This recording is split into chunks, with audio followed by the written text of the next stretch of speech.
तो दोस्तों आज हम फिर से लेकर आ गए हैं देश दुनिया की सभी ताज़ा मुख्य समाचार। सिर्फ आपके लिए अपनी खबर शुरू करते हैं। सब चैनल को अब तक सब्सक्राइब ना किया तो चैनल सब्सक्राइब कर दें, लाइक कर दें, शेयर कर दें ताकि इसी तरह की खबर आप हर रोज़ देख सकें। चलिए शुरू करते हैं आज की पहली बड़ी खबर। बिहार में शहरों के साथ ही अब ग्रामीण इलाकों में भी अब डायल 112 सेवा की सुविधा मिलेगी। पहले चरण में सफल तरीके से योजना को लागू करने के बाद नीतीश सरकार ने दूसरे चरण में सभी ग्रामीण इलाकों में इस सेवा को प्रभावी करने का निर्णय लिया है। साथ ही डायल 112 सेवा से एम्बुलेंस और अग्नि मिशन सेवा को जोड़ने का भी निर्णय लिया गया है। दिल्ली के कथित शराब घोटाला मामले में गुरुवार को ईडी के सामने पेश होने के लिए दिल्ली के मुख्यमंत्री अरविंद केजरीवाल द्वारा समन को नजरअंदाज करने का फैसला एजेंसी के लिए हैरान करने वाला था। सूत्रों ने केजरीवाल के आखिरी मिनट में समन पर पुनर्विचार की बात को खराब कानूनी सलाह बताया है। उन्होंने कहा है कि इस मामले की सुनवाई जल्द खत्म करने के सुप्रीम कोर्ट के निर्देश का पालन सुनिश्चित करने के लिए दिल्ली के मुख्यमंत्री को नया समन जारी किया जाएगा। अखिलेश यादव से लेकर उमर अब्दुल्ला तक ने पिछले दिनों इंडिया गठबंधन में सीट शेयरिंग पर बात न होने पर चिंता जताई थी। उमर अब्दुल्ला ने कहा था कि गठबंधन में सब कुछ ठीक नहीं है, हम फिर बैठेंगे और मिलकर आगे बढ़ने की कोशिश करेंगे। इसके बाद इसी सप्ताह अखिलेश यादव की पार्टी ने साफ कर दिया है कि हम 65 सीटों पर लड़ेंगे। इसके बाद बाकी 15 को कांग्रेस, आरएलडी और अपना दल के उम्मीदवारों को दिया जाएगा।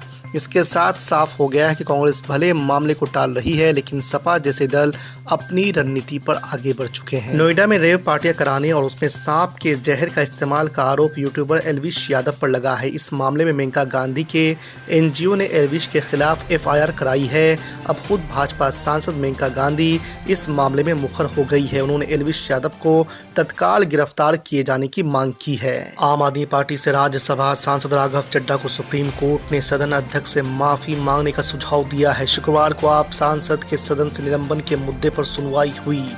आपको बता दें कि इससे पहले अदालत ने सांसद के अनिश्चितकाल के लिए निलंबन पर चिंता भी जाहिर की थी।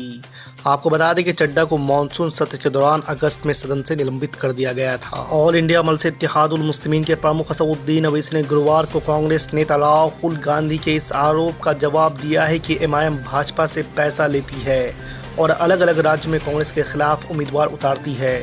असदुद्दीन ओवैसी ने आरोप लगाया कि राहुल गांधी ने उनकी धार्मिक पहचान के प्रति नफरत के कारण उन पर ऐसा आरोप लगाया है। केंद्रीय गृह मंत्री अमित शाह ने शुक्रवार को रायपुर में छत्तीसगढ़ विधानसभा चुनाव 2023 के लिए भाजपा का घोषणा पत्र जारी किया है। भाजपा ने अपने घोषणा पत्र में युवाओं, बेरोजगारों, महिलाओं, किसानों पर खास फोकस किया है। इस मौके पर पूर्व मुख्यमंत्री रमन सिंह भी मौजूद रहे।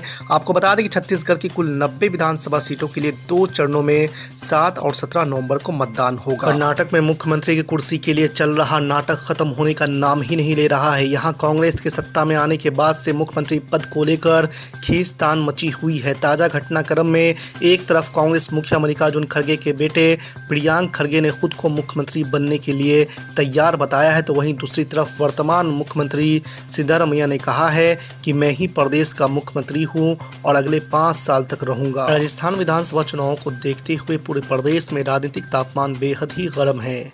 उम्मीदवार और पार्टियां एक दूसरे पर जमकर हमला बोल रहे हैं। इस बीच पूर्व मुख्यमंत्री वसुंधरा राजे ने झालावाड़ में एक जनसभा के दौरान बड़ी बात कह दी। दरअसल शुक्रवार को झालावाड़ में एक जनसभा को संबोधित करते हुए वसुंधरा राजे ने कहा कि मुझे लग रहा है कि अब मैं रिटायर हो सकती हूँ। उत्तर प्रदेश के कानपुर में साड़ी कारोबारी के 17 वर्षीय छात्र की हत्या को लेकर सपा प्रमुख अखिलेश यादव ने यूपी की योगी सरकार पर बड़ा हमला बोला है। अखिलेश यादव ने कहा है कि जिनका परिवार नहीं है वो परिवार वालों का दुख नहीं समझ सकते। जिस परिवार के जवान बेटा चला गया हो उस पर क्या गुजर रहा होगा। अखिलेश यादव ने कहा है कि पुलिस से पॉलिटिकल काम लेंगे तो कानून व्यवस्था कैसे ठीक होगी। यूपी के मुख्यमंत्री योगी आदित्यनाथ 3 नवंबर यानी शुक्रवार को गोरखपुर जाएंगे। इस दौरान वो करीब 271 करोड़ रुपए के विकास कार्यों की सौगात देंगे। आपको बता दें कि रामगढ़ ताल के किनारे होने वाले इस कार्यक्रम में मुख्यमंत्री योगी आदित्यनाथ 6 संस्थानों को 221 करोड़ रुपए की लागत से बने 89 विकास परियोजनाओं का लोकार्पण करेंगे। यूपी के अनुदानित और मान्यता प्राप्त मदरसों के छात्र छात्राओं की पढ़ाई अब आर्टिफिशियल इंटेलिजेंस के वीडियो से करवाई जाएगी। इसके अलावा अन्य अल्पसंख्यक समुदाय जैसे पंजाबी भाषाओं में पढ़ाई करने वाले बच्चे भी इसका लाभ ले सकेंगे। इस बारे में राज्य के अल्पसंख्यक कल्याण मंत्री धर्मपाल सिंह ने विभागीय अधिकारियों को निर्देश दिए हैं। राजधानी दिल्ली में बढ़ते प्रदूषण से लोग बेहद परेशान हैं। हवा खराब होने से दिल्ली वालों को सांस लेने में काफी तकलीफ और आंखों में जलन की शिकायत हो रही है। पिछले 5 दिनों से हवा की गुणवत्ता बेहद ख़राब हो गई है। आपको बता दें कि 1 नवंबर से ही दिल्ली में डीजल बसों की एंट्री बैन कर दी गई है। साथ ही अब दिल्ली के कई इलाकों में निर्माण कार्य पर भी रोक लगने जा रहा है। बिहार में नीतीश कुमार के जेडीयू के कोर वोट बैंक लव कुश को तोड़ने में जुटी भाजपा ने सरदार वल्लभ भाई पटेल की प्रतिमा को सामने रखकर एक गेम प्लान बनाया है। आपको बता दें कि बिहार में बीजेपी अध्यक्ष सम्राट चौधरी ने पटेल जयंती पर मुख्यमंत्री नीतीश कुमार के गृह जिला नालंदा में ऐलान किया कि 2025 के विधानसभा चुनाव में भाजपा जीती तो पटेल की 243 फीट ऊंची प्रतिमा बिहार सरकार बनवाएगी। कर्नाटक कांग्रेस में आंतरिक कलह बढ़ती ही जा रही है और उसे थामने के लिए दिल्ली से केसी वेणुगोपाल और रणदीप सिंह सुरजेवाला अचानक ही बेंगलोर पहुंच गए हैं। इस दौरान दोनों नेताओं ने मुख्यमंत्री सिद्धारमैया और deputy CM DK Shivakumar से बुधवार को मुलाकात की है। पिछले कुछ दिनों से राज्य में मुख्यमंत्री बदलने को लेकर कई बयान दिए गए थे और इससे पार्टी के भीतर कलह साफ दिख रही थी। सुभाषपा प्रमुख ओपी राजभर का योगी कैबिनेट में मंत्री बनना तय हो गया है। बुधवार को दिल्ली पहुंचे मुख्यमंत्री योगी आदित्यनाथ ने गृह मंत्री अमित शाह और बीजेपी प्रमुख जेपी नड्डा के साथ बैठक की। बैठक में मंत्रिमंडल विस्तार को हरी झंडी दे दी गई है। कहा जा रहा है कि दिवाली से पहले ही कैबिनेट का विस्तार होगा और ओपी राजभर के अलावा 2-3 अन्य लोगों को भी मंत्री बनाया जाएगा। तमिलनाडु के स्टालिन सरकार और राज्यपाल आर.एन. रवि के बीच तनातनी इस कदर बढ़ गई है कि राज्य सरकार सुप्रीम कोर्ट पहुंच गई है। स्टालिन सरकार का कहना है कि राज्यपाल जनता के हित और इच्छा को नजरअंदाज कर रहे हैं और उनके पास भेजे गए विधेयकों को मंजूरी नहीं मिल रही है।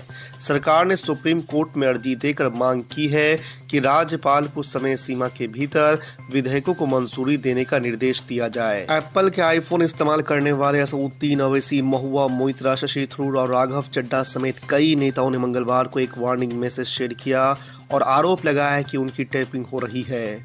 असउद्दीन अवैसी समेत कई नेताओं ने एप्पल के वार्निंग मैसेज को शेयर किया जिसमें लिखा था कि एप्पल को लगता है कि आपको स्टेट स्पॉन्सर अटैकर्स की ओर से टारगेट किया जा रहा है। आंध्र प्रदेश हाई कोर्ट ने मंगलवार को तेलुगु देशम पार्टी के प्रमुख चंद्रबाबू नायडू को अंतरिम जमानत दे दी है। आंध्र प्रदेश कौशल विकास निगम में घोटाला मामले में उन्हें 4 हफ्ते के लिए बेल मिली है। आपको बता दें कि जेल में 53 दिन गुजारने के बाद नायडू बाहर निकले हैं। बाहर निकलने पर नायडू के परिवार, पार्टी नेताओं और समर्थकों ने उनका जोरदार स्वागत किया है। पश्चिम बंगाल में डेंगू के मरीजों की आंकड़ों ने एक नया रिकॉर्ड बनाया है। राज्य स्वास्थ्य विभाग के अधिकारियों की माने तो पश्चिम बंगाल में इस साल 24 अक्टूबर तक डेंगू के 76,000 से अधिक मामले दर्ज किए गए हैं। ये 2022 में दर्ज किए गए डेंगू के मामलों से अधिक है। शिवसेना यूबीटी समूह के प्रमुख उद्धव ठाकरे ने मराठा आरक्षण को लेकर प्रधानमंत्री नरेंद्र मोदी के पाले में गेंद डाल दी है। उन्होंने कहा है कि इस मुद्दे पर प्रधानमंत्री नरेंद्र मोदी को हस्तक्षेप करना चाहिए। उन्होंने कहा है कि मराठा आरक्षण के मुद्दे को हल करने के लिए संसद का एक विशेष सत्र आयोजित किया जाना चाहिए। ठाकरे ने कहा है कि इस मुद्दे को लोकसभा में सुलझाया जा सकता है।